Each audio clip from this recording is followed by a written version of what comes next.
भारत माता की, जवाहरलाल नेहरू की, इंदिरा गांधी की, महात्मा गांधी की। डॉक्टर राम मनोहर लोहिया विद्यापीठ के प्रांगण में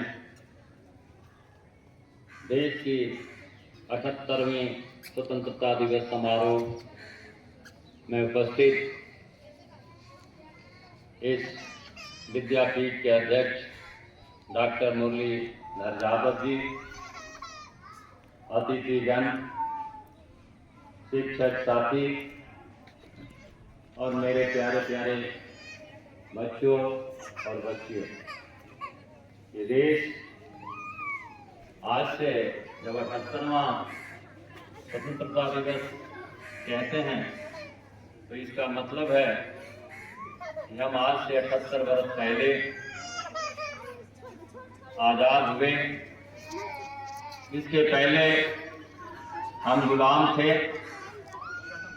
हम सदियों से गुलाम नहीं थे। बीच में एक समय आया 200 वर्ष तक की हमारी गुलामी थी, हम अंग्रेजों के गुलाम थे। उसके पहले हम एक आजाद देश थे, एक साधन संपन्न राष्ट्र था। इस देश की नदियां, इस देश की मिट्टी, इस देश के पर्वत, इस देश के लोगों का मान मर्दन करते थे, प्रेरणा देते थे। और ये देश उन भुजाओं के ताकत से, उन लोगों के ताकत से, हमारे पूर्वजों की ताकत से दुनिया में सबसे संपन्न देश की श्रेणी में ये हमारा भारतवर्ष था। अफगानिस्तान से लेकर म्यांमार तक ये विशाल भारत भूमि से दुनिया के लोगों को अनाज मिलता था, यहाँ से कपड़ा मिलता था, यहाँ से बर्तन जाते थे, यहाँ से औजार बनते थे, यहाँ के कुटीर उद्योग से बने हुए सामान दुनिया के बाजार, हमारा सिल्क, ढाका और भागलपुर का मलमल दुनिया के बाजारों में बड़े बड़े राजा महाराजा पहनते थे। और हम उस व्यापार के बल पर, हम अपनी उपज के बल पर, हम अपने हैंडक्राफ्ट के बल पर हम साधन संपन्न थे। इसलिए दूसरे देशों के लोगों ने भारतवर्ष को सोने की चिड़िया कहा और इस सोने की चिड़िया को लूटने का प्रयास सदियों से होता रहा। लेकिन हमारे देश के नौजवानों ने, किसानों ने, हमारे पूर्वजों ने खदेड़ दिया। लेकिन दुर्भाग्य से करीबन 278 वर्ष पहले इस देश में एक कंपनी आई थी, वो तिजारत करने आई थी, व्यापार करने आई थी। उस समय इस देश में बादशाह जहांगीर की मुगलिया सल्तनत थी, बादशाह जहांगीर की हुकूमत थी। और उस हुकूमत में ईस्ट इंडिया कंपनी, इस समय बहुत सारी कंपनियां आई थी, फ्रेंच कंपनियां थी, डच थी, पुर्तगाली थे, सबको खदेड़ कर ईस्ट इंडिया कंपनी स्थापित हुई और बादशाह जहांगीर से समझौता किया था।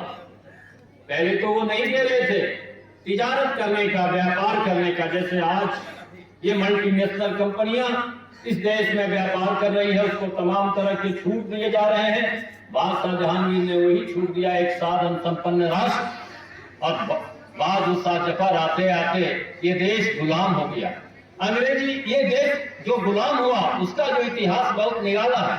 यहाँ कोई ब्रिटानिया से बहुत बड़ी फौजी ताकत से इस देश को गुलाम नहीं किया गया।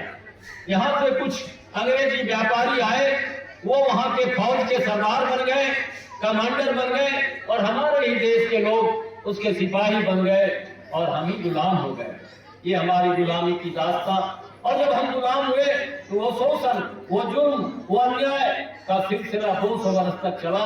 1857 में मंगल पांडे ने बैरकपुर में पहली गोली चलाई उस हुकूमत के खिलाफ। रानी लक्ष्मीबाई इधर से, तात्या टोपे, बाबू कुंवर सिंह जैसे बहादुर शासकों ने उसके खिलाफ झंडा बुलंद किया। हजारों लोग शहीद हुए और अंग्रेजों ने उस लड़ाई को कुचल दिया।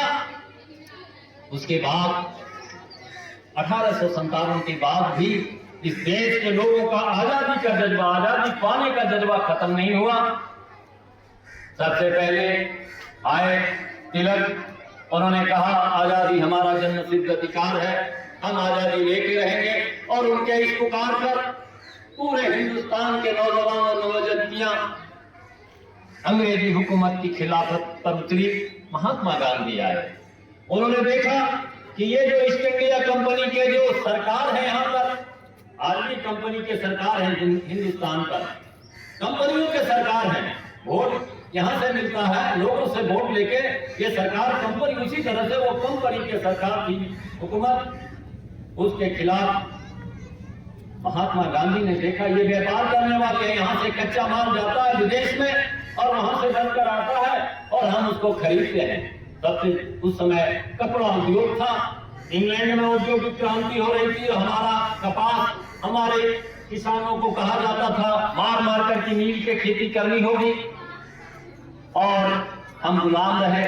अंत में गांधी ने देखा कि नहीं, इसमें आजादी का एक ही रास्ता है, वो स्वदेशी का नारा गांधी ने कहा, नहीं हम विदेशी कपड़ों को नहीं पहनेंगे, मील के कपड़ों को नहीं पहनेंगे जो ब्रिटानिया से बनकर आया है।